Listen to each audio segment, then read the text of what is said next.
Nah gitu Samira, kalau gila itu jangan tanggung.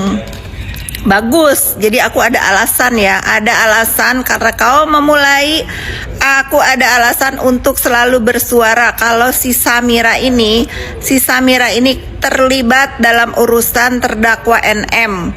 Dia terlibat turut serta dalam pasal 55 yang menjerat NM di Jaksel, yang sudah diusir ya, yang sudah tidak dibutuhkan lagi keberadaannya ya. Jadi memang kalau aku duga semua huru hara ini awalnya dari si Samira ini.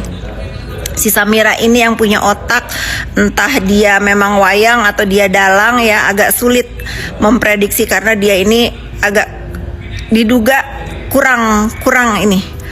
Brainnya kurang berfungsi dengan normal, karena kalau seorang dokter gak akan seperti itu. Satu. Kedua, Cen Kurniawan suamiku kalau kriminal minimal dia tersangka kayak kau ya, tersangka kayak kau minimal ya.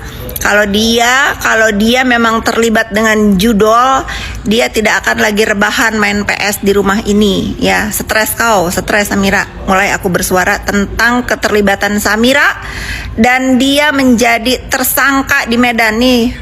Polisi Republik Indonesia jangan tebang pilih, dia tersangka ya.